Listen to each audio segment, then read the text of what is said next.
नाज़रीन आदाब, CTV news channel में आप सभी का खैर मक़दम है। मटन, चिकन, बगारा चावल, वेज बिरयानी, अंडे वेलफेयर हॉस्टल्स के लिए मुश्तरका डाइट प्लान में शामिल। चिकन करी 4 हफ्तों में 4 बार, मटन करी 2 बार।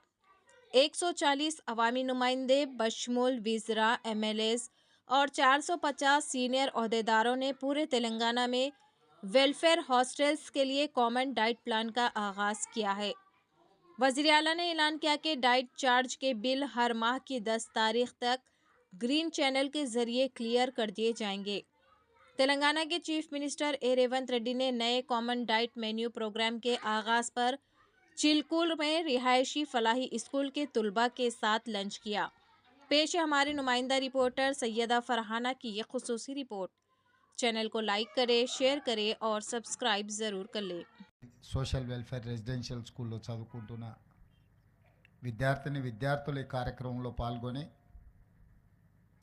తెలంగాణ రాష్ట్రంలో భవిష్యత్తులో SC, ST, BC, minority residential స్కూల్స్లో చదువుకుంటున్న విద్యార్థుల యొక్క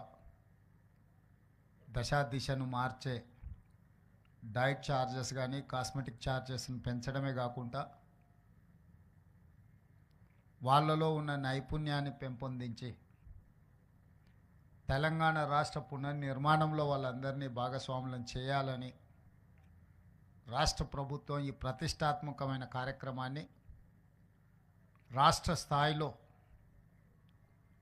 మంత్రివర్గ సభ్యులను, పార్లమెంట్ సభ్యులను, శాసనమండలి సభ్యులను, శాసనసభ్యులను, IAS, IPS, IFS ఇతర ఉన్నతాధికారులను ఎవరికి ఎక్కడ అవకాశం ఉంటే అక్కడ రెసిడెన్షియల్ స్కూల్స్లో ఈరోజు ఈ కార్యక్రమంలో పాల్గొనడానికి రాష్ట్ర ప్రభుత్వం ఒక నిర్ణయం తీసుకొని అందులో భాగంగానే ఈరోజు తెలంగాణ రాష్ట్ర ముఖ్యమంత్రిగా ఈ చిల్కూరు సోషల్ వెల్ఫేర్ రెసిడెన్షియల్ స్కూల్లో నేను ఈ కార్యక్రమంలో పాల్గొనడం జరిగింది. ఇక్కడికి వచ్చే వరకు ఇక్కడ ఇంత అద్భుతమైన రెసిడెన్షియల్ స్కూల్, అదేవిధంగా మల్టీ టాలెంటెడ్ స్టూడెంట్స్, వివిధ వృత్తులలో సెలెక్ట్ అయిన విద్యార్థులు వాళ్ళలో ఉన్న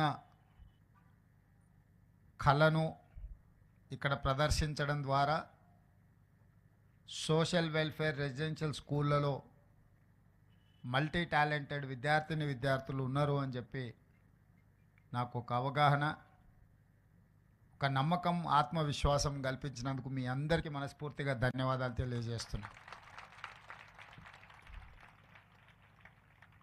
జనరల్ ఒపీనియన్, జనరల్ పర్సెప్షన్,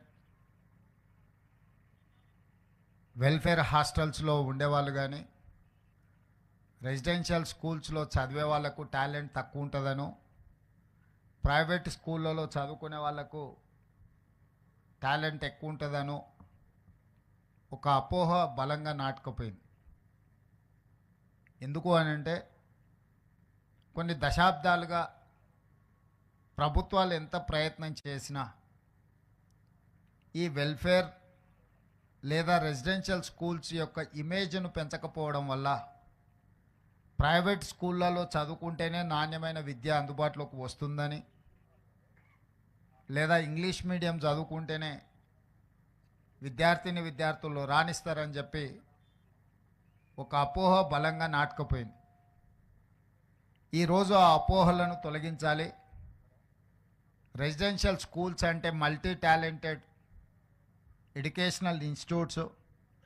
ఇవి ఈనాడు కాదు, ఆనాడు PV నరసింహారావు గారు ఉమ్మడి ఆంధ్రప్రదేశ్ ముఖ్యమంత్రిగా ఉన్నప్పుడు మొట్టమొదట రెసిడెన్షియల్ స్కూల్స్ విధానాన్ని వారు ప్రవేశపెట్టడం జరిగింది. సర్వేల్ గ్రామంలో, మునుగోడు శాసనసభ నియోజకవర్గం, నల్గొండలో నాకు తెలిసి 1971 ఆ ప్రాంతంలో PV నరసింహారావు గారు మొట్టమొదటి రెసిడెన్షియల్ స్కూల్ని ప్రారంభించి ఉమ్మడి రాష్ట్రంలో ఉండే విద్యార్థులకు అవకాశం కల్పిస్తే అక్కడి నుంచి చాలామంది IASలు, IPSలు చాలామంది అక్కడ సర్వేల్ రెసిడెన్షియల్ స్కూల్లో చదువుకున్న వాళ్ళు సెలెక్ట్ అయ్యారు.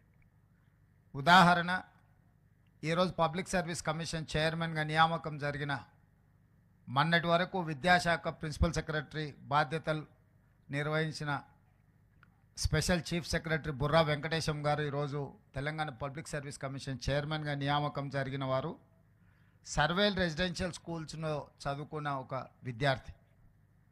అదేవిధంగా అతనికంటే ముందు పబ్లిక్ సర్వీస్ చైర్మన్గా పనిచేసిన మహేందర్ రెడ్డి గారు తెలంగాణ రాష్ట్ర డీజీపీగా 35 సంవత్సరాల ఐపీఎస్గా ఎన్నో ప్రతిష్టాత్మకమైన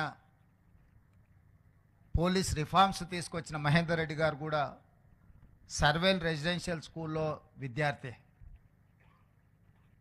చాలామంది ఈరోజు నవోదయ రెసిడెన్షియల్ స్కూల్స్లో కానీ కేంద్రీయ విద్యాలయాలలో కానీ రాష్ట్ర కేంద్ర ప్రభుత్వాలు నిర్వహిస్తున్న ఈ రెసిడెన్షియల్ స్కూల్స్లో చదువుకున్న వాళ్ళు చాలా గొప్పగా రాణించారు. కానీ ఒక పీరియడ్ తర్వాత ప్రైవేట్ స్కూల్స్ ప్రైవేట్ కాలేజీలతో కాంపిటీషన్ చేయాల్సిన పరిస్థితి రావడం, ఆ పరిస్థితుల్లో ప్రభుత్వం యొక్క ఫోకస్ ఈ రెసిడెన్షియల్ స్కూళ్ళ మీద తగ్గడం, తద్వారా ఈ రెసిడెన్షియల్ స్కూల్స్ ఆర్ గవర్నమెంట్ స్కూల్స్లో చదువుకునే వాళ్ళు అత్యంత నిరుపేదలు లేదా నిర్లక్ష్యానికి లోనైన వాళ్ళు మాత్రమే చదువుకుంటారని ఒక అపోహ బలంగా నాటుకుపోయింది. ఈ అపోహల నుంచి విద్యా సంస్థల్ని, ముఖ్యంగా ఎస్సీ ఎస్టీ బీసీ మైనారిటీ సామాజిక వర్గాలకు సంబంధించిన వాళ్లకు ఒక సంపూర్ణమైన విశ్వాసం నమ్మకం కలిగించాలన్న ఆలోచన రాష్ట్ర ప్రభుత్వం మేము బాధ్యత చేపట్టిన తర్వాత పలు దఫాలుగా చర్చించడం జరిగింది. దీనికి సంబంధించి ఉప ముఖ్యమంత్రి బట్టి విక్రమార్క గారు ఇతర మంత్రివర్గ సహచరులతో కమిటీ వేసి అసలు ఎలాంటి ప్రక్షాళన చేయాలి,